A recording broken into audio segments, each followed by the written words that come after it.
Welcome to the Lawyering Peace interview series, where we explore the art of diplomacy and the legal frameworks that underpin peace processes. I'm your host, Dr. Paul Williams, the Rebecca Grazier Professor of Law and International Relations at American University, and the founder and president of the Public International Law and Policy Group. Today, I am delighted to welcome my good friend, Ambassador Dr. István Lakatos. István, welcome to the program. Thank you very much. It's really a pleasure to be here with you. Well, let me share a few words of your bio with our thousands of listeners so they can get to know you as we embark on this conversation about the role of diplomacy in the New World Order and how best to protect human rights. Ambassador, Doctor, I love having that you have both titles. Lakatos has been a career diplomat since 1993 and one of the most experienced practitioners in the field of multilateral human rights diplomacy. He has served as Hungary's human rights ambassador with postings in Geneva, at the Hungarian UN mission, and at the Council of Europe mission to the United Nations. He has also served most recently as a senior advisor to the Ministry of Justice, Human and Minority Rights in Montenegro. And we'll talk a little bit about that, how a Hungarian diplomat ended up in Montenegro for a couple of years, advising on EU accession and other exciting developments in the field of human rights. He serves in the presidency of the Hungarian United Nations Association and on the board of the Budapest Center for Mass Atrocity Prevention, and most importantly, is a member of PILPG's Circle of Ambassadors. He holds both an LLM and a PhD in law and a master's in international relations. He is the author of Comparative Human Rights Diplomacy, a landmark study of how states across Africa, Asia, Latin America, and Europe engage with international human rights norms. We are delighted to have him as part of our Paradigm Shift series, where we explore the transformation of the international order and what it means for diplomacy, peace, and the protection of human rights. So István, it's a real pleasure to have you with us today. Thank you very much. It's really an honor to be here. And I think the work what you are doing is really fantastic. So I'm really glad that I can be part of that. Well, you're such a crucial part of it as one of our members of our Circle of Ambassadors. And it's been great to work with you on Ukraine and other issues over these past few years. So as I mentioned, it's always great for our audience to get to know you. So tell us your origin story. When did you decide you wanted to be a diplomat? Were you a middle child in a big family and you were utilizing diplomatic skills from an early age? And what prompted you to say, I want to be a diplomat? And then specifically, what prompted your affinity for human rights protections and the rule of law? Thank you very much, Paul. So no, I'm not coming from a diplomatic family. My father was a doctor, an oculist, and my mother was a chemistry professor at university. So they were in, I wouldn't say that in the law or those social sciences were not part of my family at that time. Although my grandfather was a writer, so actually we met quite a significant number of writers and artists when I was a child already. But actually it was interesting because I think we should go back to the 80s, the last part of the Kadar regime. I graduated from high school in 86. And, that was the time when the Kadar system, which was named after János Kadar, who was the party leader of the Hungarian Communist Party. And at that time, of course, the system looked very nice from the outside, still stable and prosperous. But of course, internally, we knew that the system was already exhausted intellectually and morally. And that was the time when we read all the samizdat journals which were published, and we participated at different anti-government demonstrations in the 80s. So it was part of our culture and to attend samizdat events and things like that. So at that time, I would say that I approached human rights from a very practical point of view. I realized that how important is it to have your human rights. And it really matters that you can speak freely, you can attend meetings. So, for example, in the samizdat journals, actually, it was not just an illegal document for us. It was something which opened a space for us, a new world, an alternative world comparing to the communist one, which about, dignity of the person, human rights, freedom of expression, and all these things. So at that time, I thought that I would be very happy to deal with human rights issues. But of course, in the 80s, it was not an issue. And then when I started the law faculty, actually, my idea was that I will become an attorney lawyer. Because I thought that you are going to be independent, you don't have to be a member of the party, and you can still protect people. And of course, by the end of the university, the whole system has changed in Hungary. So in 92, 93, when I graduated, then actually I even started to work in a law firm. On the computer of the law firm, I actually submitted my application to the foreign ministry. That I said that, okay, let's do it. And then, of course, first they wanted to hire me to there was a department which was producing foreign policy analysis for the foreign minister. But that at the last moment, the chief of cabinet of the first Hungarian foreign minister, Géza Jeszenszky, called me that I've seen your bio and I think that you would very much fit into our cabinet. So actually I joined the first really elected government's foreign minister's cabinet as the junior diplomat. And, I had the privilege to attend ministerial meetings whatsoever. And after the next year, when actually there was a change in the government, then I joined the UN department. So that's how I got in 94 to the UN department. And then my career started there, and it was almost an obvious choice that I wanted to deal with human rights and refugee issues from the beginning. Well, István, that's a compelling and very interesting origin story. And I quite like the fact you started it with, let's go back to the 80s. Anytime somebody says, let's go back to the 80s, I'm all in on that. Let's now take a little bit of a look at the state of diplomacy and its connection to human rights. Some would say that at the moment, diplomacy is under threat or it's being circumvented. World leaders communicate to one another with tweets, with off-the-cuff answers in a press pool, as opposed to the more professional, staid, reliable diplomatic channels. Having spent your career focusing on human rights, being a diplomat, being in these multilateral institutions, what are your thoughts? Is it really erosion of diplomacy, or this is just something that's happening at the moment, but no, there's a real solid infrastructure of diplomacy and diplomats? Well, I think that what is still working is the quiet diplomacy. So all these expert level negotiations are going on. Technical UN, Council of Europe work is actually going on, and it's even time to time it's producing results. Different mandates are adopted, monitoring mechanisms are working, agreements time to time are concluded at the technical level. I think what is actually the difference is not that the political layer of diplomacy has changed significantly. And especially what you mentioned, that as politicians are communicating through their own channels or social media, so even diplomacy doesn't have the time to react because the politicians are already making the assessment about certain developments. And that's, you have a compressed time, which actually in diplomacy is very much needed to have some time to work on the text, to have a compromise solution. And when everything is too fast, especially when you have the AI already making the whole thing even faster and you have fake news in many sense. So it made actually diplomacy much more difficult in many sense and doesn't give always the time for quiet de-escalation of problems because you already have everything on the internet and you have to react in a few minutes, which may be at the expense of nuances.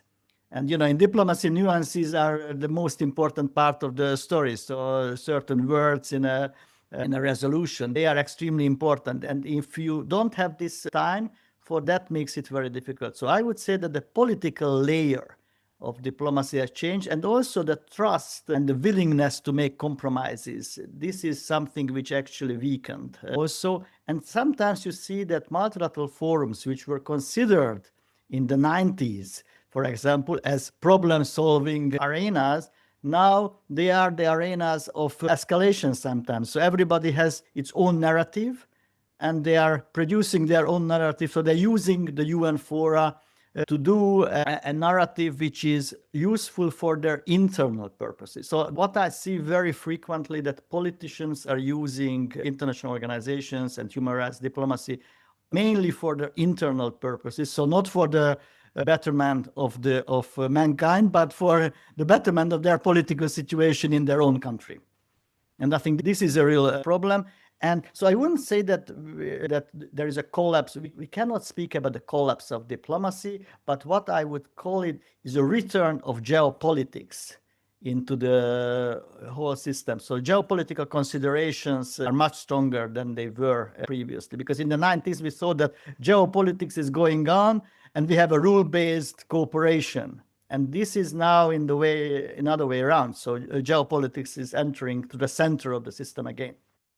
The fragmentation of the international system is, I think, also something which we could mention, that besides the UN, there are other fora what different stakeholders are using. I'm not saying that the UN is losing its pivotal importance, but there are other fora which sometimes used by different groups of states, or even great powers are not using international organizations at all. So they are, they're making unilateral decisions on certain issues without, bypassing the UN or the Council of Europe or other international organizations. Well, István, you've touched on 3 or 4 things that I want to unpack and make our way through.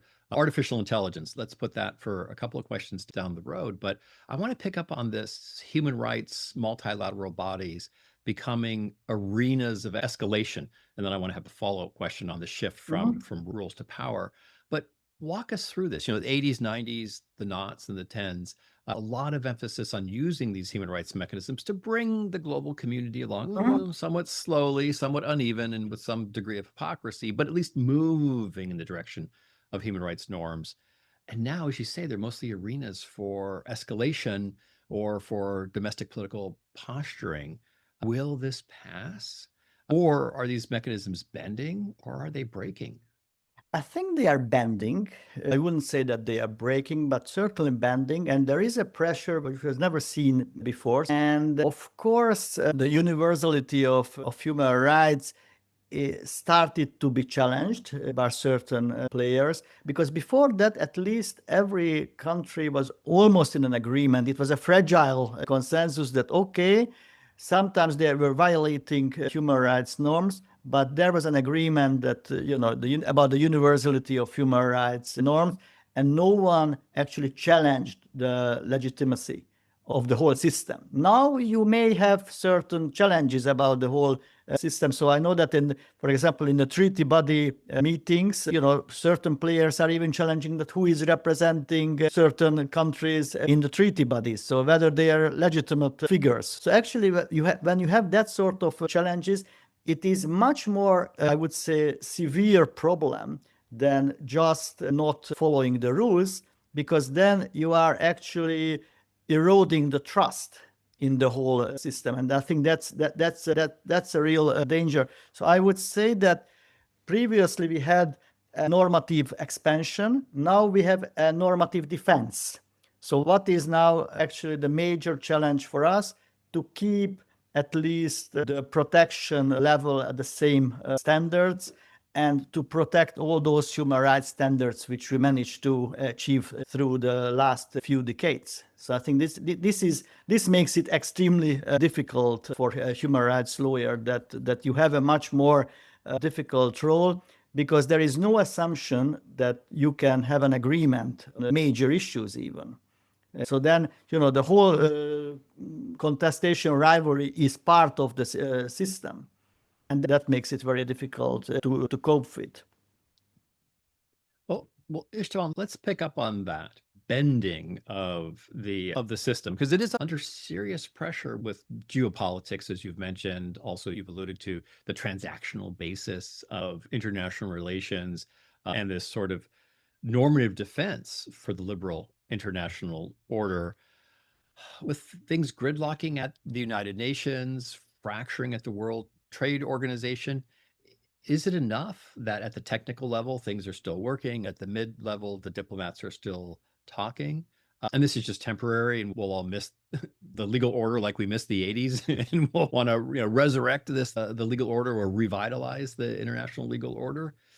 Or are we seeing a fairly substantial paradigm shift? I would say it's unfortunately not a temporary thing. So I think that we have a certain shift in the whole international system, and we have to face this, which doesn't mean that the whole international system is hopeless and we have to forget about it, because there are two solutions. The UN, I think, should be in the center of the system anyhow. So the solution is that either you think that, okay, I'm not going to reform the UN substantially, but at least at the margins, you can make certain reform measures and try to get that the different systems, procedures are adjusted to the new realities. And the other solution is that you don't care about the whole UN system, then it's going to collapse completely. But unfortunately, we don't have anything to replace it. So this is, I think, what is important, that okay, we have certain unilateral forums, we have regional forums, whatever, but they don't have the capacity what the UN has. So I think that the UN's major role will be not just being a problem-solving arena, but a forum for member states as a channel to discuss issues. So I remember when I was a junior diplomat in Geneva and when I was walking at the corridors of the Palais des Nations, I seen the North and South Korean diplomats in a very dark corner discussing issues with each other. So, of course, officially, they were not in a connection, but at the corridor, they had certain negotiations, informal negotiations with each other. And this asset of the UN cannot be replaced by any other organization. So that's why I think even if we know that we cannot substantially reform, I mean, we are not going to reform the Security Council. We are not going to have more members in the near future. We are not, unfortunately, we are not going to change the veto system because all the P5 countries are not willing to give up their veto power. So there were, at least that was already a big achievement that the GA decided that you have to give an explanation at least, and they should convene a meeting if someone is using a veto power. It makes actually the political price a little bit higher for a P5 country when they are using the veto, that they have to explain at least why they used it and things like that. But we are not going to abandon this system at that stage. But in very small elements, we can adjust. And I think there is the middle and small states have an extreme importance to cooperate with each other, because the UN is a system which actually in the benefits of small and middle-sized countries. Like, I remember to the statement of the Canadian Prime Minister in Davos. I mean, that was the statement which actually captured the whole thing, that these countries should cooperate and should use the system for their benefits. I think that's very important. So let's unpack that conversation a little bit with United Nations reform or revitalization. You've been very candid about, right, reform the Security Council. Not going to happen. They'll use their veto to veto, taking away their vetoes. But how do you see the United Nations maintaining its relevance? Because it is, as we move into this geopolitical or this enhanced geopolitical arrangement, the middle states and the small states are losing some footing. I noticed also that when Prime Minister Carney was talking about the middle states, he sort of left out the global south and the small states. He was interested in a coalition of the middle states. How does one revitalize, reform these multilateral institutions so that the small states and middle states actually have some space on the global field? I think what the UN is moving towards is to have more issue-based cooperation. And this issue-based cooperation can be expanded over the previous natural associations. So I would say that the EU should be more willing to cooperate with Latin American countries, with African countries and Asian countries on issues which are important for them. And if you look at the Human Rights Council work, you will see that more and more resolutions are run by a core group of normally five member states from each regional group. So actually, countries already realize this, that if you want to be efficient at the UN, you need a broader coalition than your own region, and you have to focus on certain issues. because probably, Hungary and Rwanda are not going to have a common position on everything, but you can find a few issues where the two countries have a common interest, like fighting genocide.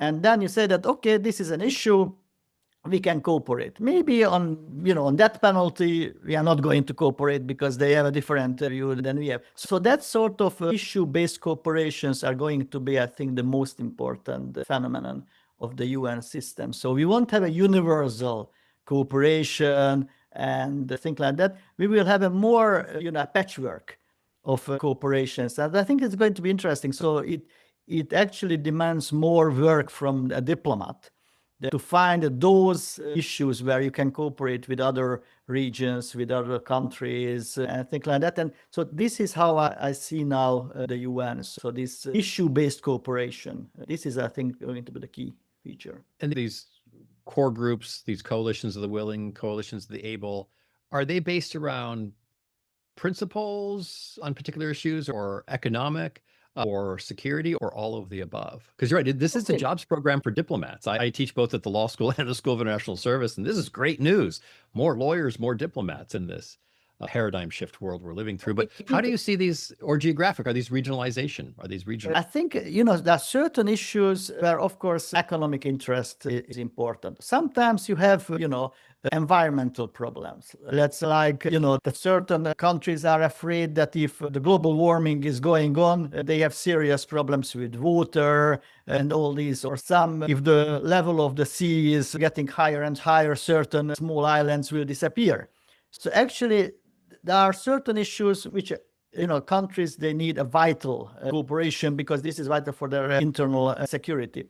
Sometimes, of course, diplomacy is based also on personal issues. So sometimes where certain diplomats have a good cooperation, they may form a coalition, and then their governments are going to join them afterwards because they will sell to their government that this would be very important to cooperate with this and that countries because it's in our interest. So I know that when time to time, because, Hungary, we had two resolutions we run in the Human Rights Council on reprisal, so against those who were cooperating with the UN, and the other one is on the independence of the judiciary.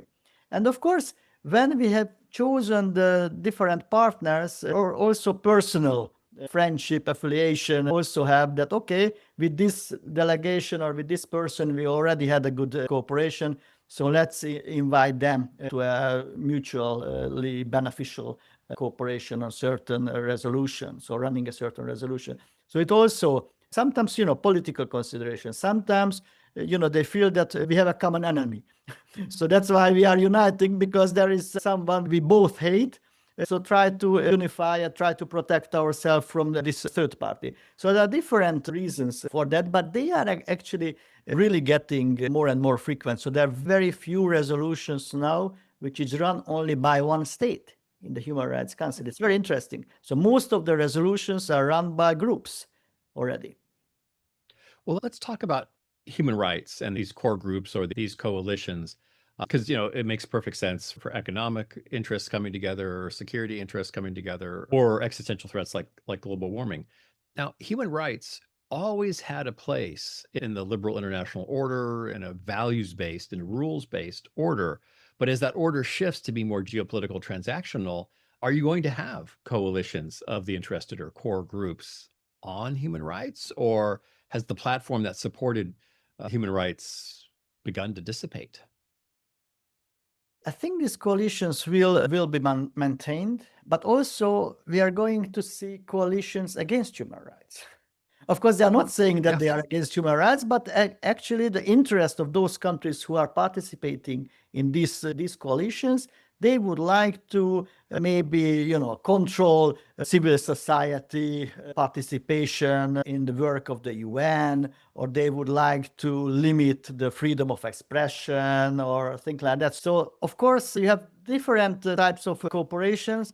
But what is usually the problem, that those countries who are the most brutal human rights violators, they are always the loudest in the groups. So those silent majority who is more or less following the rules, sometimes they are just suppressed by those members of the group who, because of their internal interest that they would like to hide their human rights violations, they are pressing the others to agree on certain issues. So I heard from different regional groups that they were complaining that certain influential members were actually threatening the others that you have to follow this way or the other way.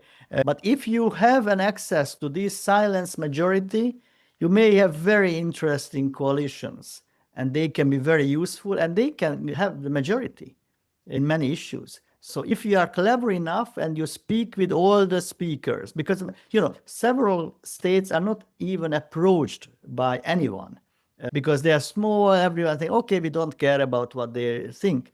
And this is the worst policy you can have. You have to have an access to every single delegation in 193 countries and go there and speak with them and listen to them and try to incorporate their concerns. And then you have a much more wider coalition, what you would expect at the first glance.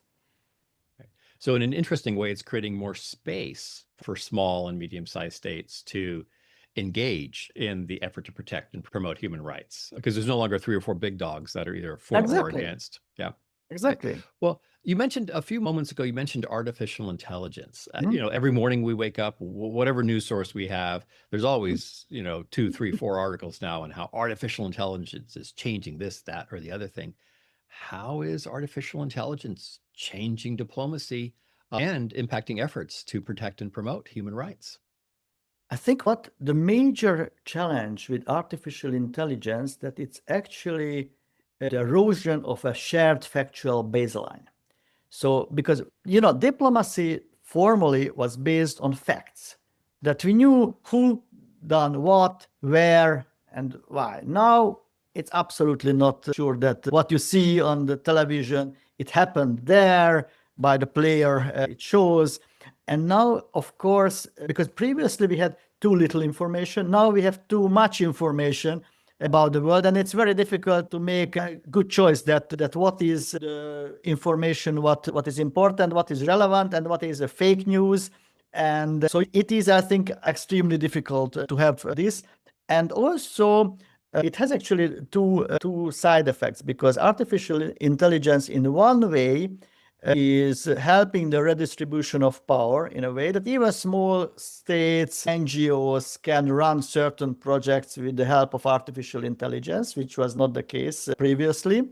But on the other side, you have, the surveillance systems in certain countries. So the control over the citizens actually increased. And also the compression of time, what I already mentioned to you. This is also a result of artificial intelligence. And as a human rights person, I am optimistic. So I think we can use artificial intelligence to help diplomacy to be more efficient. I heard from colleagues that in certain foreign ministries, they are thinking about how to use artificial intelligence and maybe to use it for the analysis of previous reports of the ministry. So this is also an issue that you don't have to go through all the secret files of 10 years, but you put all these files for, of course, a system which is just in the foreign ministry's system, so it's not open to the public. But you can use artificial intelligence to say that, okay, what was the position of this country, that country, what was in the report 10 years ago, and you can make a much more accurate assessment of a political situation based upon artificial intelligence that you could do previously. But of course, you have to use artificial intelligence in a prudent way, and also there should be always a person who is checking the results, because sometimes artificial intelligence is fantastic, but 5% it makes mistakes. Then you don't want to get this 5% of mistakes. So someone should check it that, okay, these information are correct, but that one is something which should be corrected because it's a misinformation what was used by artificial intelligence. So I wouldn't say that artificial intelligence is replacing diplomacy, but I would say that fundamentally changing the operating environment of diplomacy. And that's where actually we have to adapt to that, to use artificial intelligence in a clever way, but also be aware of the danger of artificial intelligence. Well, Istvan, Do you think now Hungary's a middle power, but do you think that artificial intelligence is going to empower smaller states? Or is it just going to be a tsunami of information and misinformation and they still don't have the humans on staff to manage it?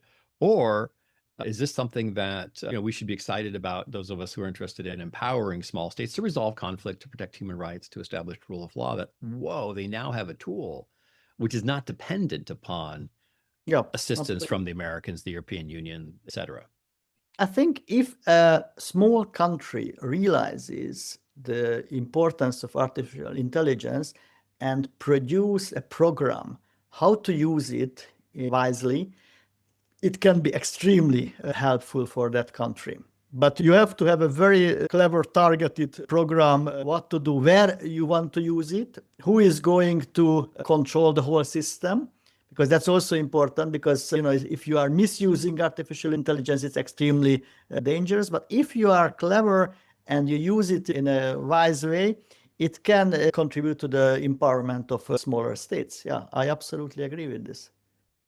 So let's just one more question on artificial intelligence, since again, this is just exponentially impacting the work that we do. What is the one thing or one or two things that the international community, or maybe the Europeans, or maybe the North Americans, are getting right about the interaction with artificial intelligence, and maybe what are they getting wrong? Oftentimes people say, oh, something new comes along, the Europeans, they want to regulate it, and then they just regulate it out of productivity. Then it comes along, the Americans like, how do we monetize it, which we all seem to be doing at the moment with AI. But what are we getting right, and then what are we getting wrong about our I think approach what to is AI? important that the international community started to realize which are the dangers of artificial intelligence. I think that's very important because, I mean, just to refer to the present Hungarian political campaign before the election, there were so horrible artificial intelligence videos, political videos shown that, the whole population was completely mad about that. They were frightening. You see, so they were envisaging a third war if a certain party is going to win. And they used it with artificial intelligence videos. And I think that was a good lesson for the Hungarian population, that they realized that how dangerous artificial intelligence. And of course, they became very skeptical. So they realized that, okay, that's not serious. So there was a certain, part of the society who believed in it. But the rest of the population fortunately said that, come on, it's nonsense. I mean, we are not going to war against Ukraine if the opposition is going to win the elections. So that's sort of issue. So this is a real danger. But if the population realize this, then you can handle this, I would say. Of course, there are certain issues which is very difficult to normalize or to operate or to, I would say, that to organize it or to have new systems to solve problems which are actually happening because of artificial intelligence. So we need new rule books to handle or to address artificial intelligence problems. But I think if we are clever enough, we can solve most of the problems, but we have to be aware of the danger of the artificial intelligence potential dangers. So this is, I think, an important balance between where to use it and which are those areas where it's dangerous to use it, or you should be very cautious to use it. I think this is you have to find a good equilibrium between the two sides. So I think it's not a solution to say that this is dangerous, so we shouldn't use it anymore. And the other extreme is also not very helpful. It says that we use it, artificial intelligence, for everything, and we don't care about the dark side of the stories. And for that, you need a very, detailed political considerations and also having, negotiations with the different part of the society to figure out that which are those solutions by which you can actually bypass the problems and try to focus on the positive sides of artificial intelligence. Well, Esteban, what I take from that is it's a society-wide sort of engagement, education with artificial intelligence, because it is going to be impacting elections. Everyone has a right to vote, and then they're impacted by it. Because oftentimes folks will say, and I'm from Cupertino, I'm from Silicon Valley, so they're like, "Oh yeah, you and your friends." It's like, no, it's everybody has to Yeah, be fluent in the use absolutely. of AI and understanding its risks. Absolutely. Well, let me ask you just Two more questions. You've been so generous with your time. The penultimate question is, I want you to predict the future. Where do you see this paradigm shift heading? Are you optimistic about the ability of institutions, diplomats, humanity to cope with this paradigm shift and make some lemonade out of lemons, or uh, doom and gloom? I don't think that neither of the extreme scenarios will happen. So I don't think that there's going to be a total chaos, but I wouldn't say that we are going to return to the old style multilateralism. So this is unfortunately the system. We will have a hybrid, fragmented order. That's what I would predict, where, for example, the fragmentation, coalition-based cooperation, which I already mentioned, and coexistence of rules and power. I think that's also an important element of the system. And from a human rights perspective, of course, it's a more difficult environment, that's for sure, with contested norms and then uneven enforcement. So in certain spheres, you will have a good enforcement, certain spheres not. And that I would believe in institutional resilience. I think that's important, that institutions are sometimes more resilient than we think. And also the persistence of norms.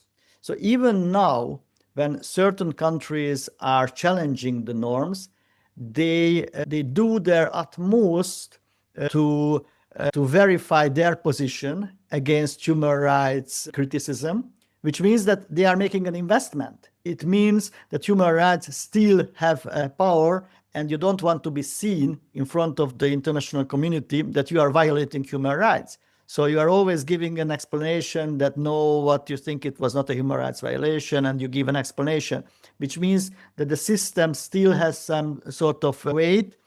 And what is important, that the human rights give a certain empowerment for courts, for civil society, for journalists, for individuals. And because nowadays human rights is not anymore a state-run business alone.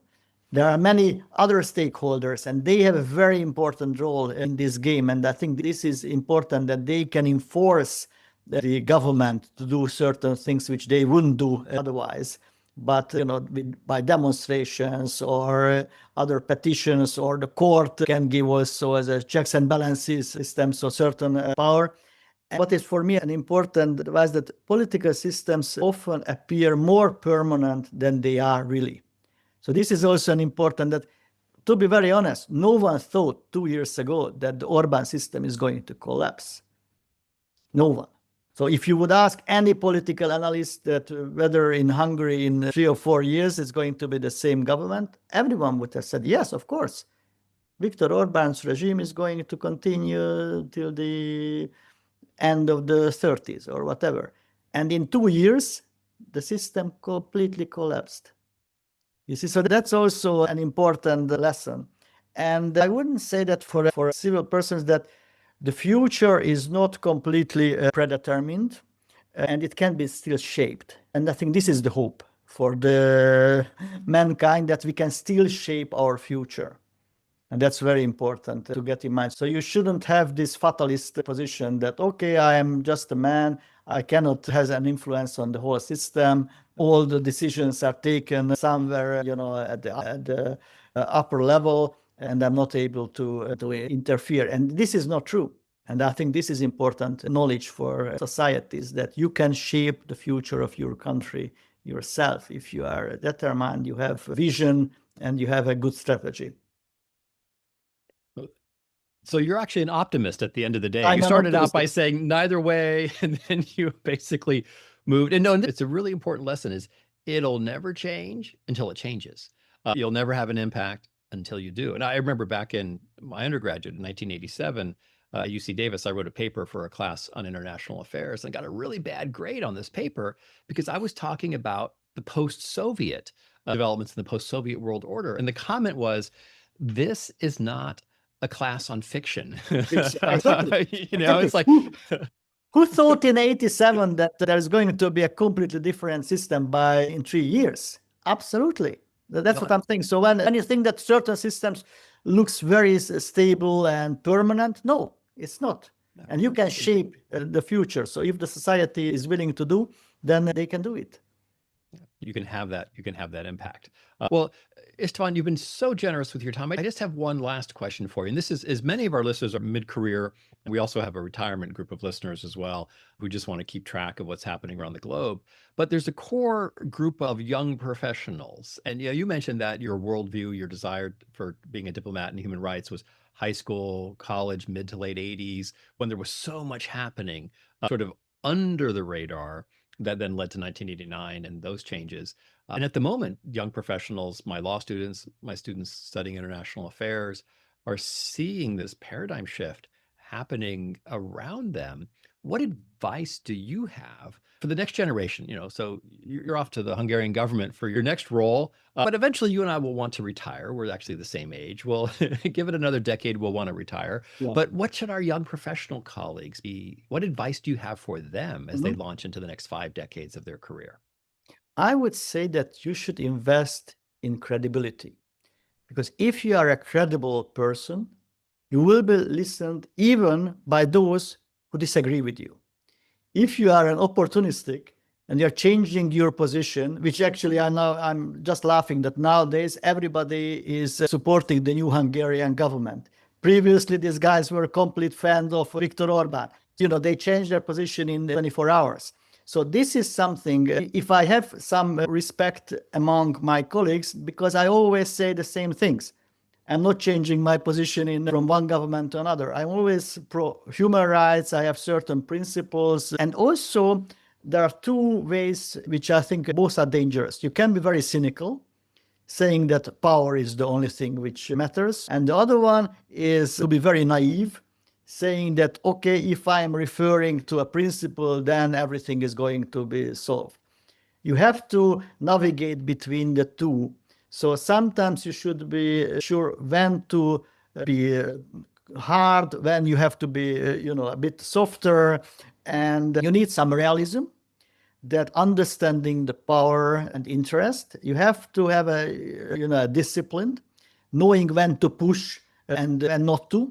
And also have a principle, maintaining an internal moral compass. I think that's very important, because if you have an internal moral compass, then you are not going to change your position from one week to another. And I think so this together helps you to have a certain credibility and trust, and then you will be even heard by those who disagree with you, because they know that your position is a valid position, which is based on your human qualities, and not because you are saying something that you want to please the persons in power.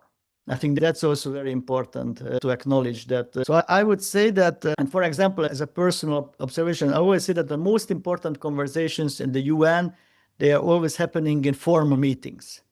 So that's why it's very important that if you show your personality to your colleagues, then you will get much more information, because they will also open to you. So if you have an open conversation with colleagues, it's much more helpful than being very reserved, as a diplomat, that, I am representing my country and I'm not saying anything which is not politically 100% correct and not in line with my government's position. Sometimes you have to show your human face.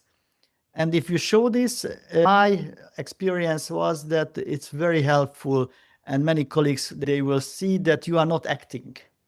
You see, so they see that, okay, the person shows his real face, so I am also willing to show my real face to him or to her. So I think this is also important. So I would say that this is very important, that be clear about what you stand for, and learn how to advance it, in a more and more difficult world. So I think that would be my advice for the next generation. Istvan, that's incredible advice. The idea of credibility, authenticity, and bringing your personality to your game. Because look, I'm guilty of this. At law school as a law professor, well, you did law as well. It's like, okay, this is what a lawyer does. This is what clients expect. This is how you act like, talk like, and walk like a lawyer. Same thing with the School of International Service. This is how you act, talk like, and walk like a diplomat. And the space for their personality becomes constrained Yeah. They show up on day one as authentic with a personality, and they leave after graduation as lawyers with a little less personality and a little less authenticity. So, István, thank you for those words of Sure. wisdoms for the next generation, and thank you for spending this last hour with us. It was a fantastic conversation. I learned a lot. I It had was a mine. great time. It was Thank you mine. for all the work that you do with PLPG as part of our circle of ambassadors, and all the great work you've done for Montenegro as it moves towards the European Union, and your engagement on the Ukraine issue. I'm so excited to see Sure. what you accomplish with the Hungarian Foreign Ministry. Let's hope that is going to be a nice challenge. I'm looking forward to it.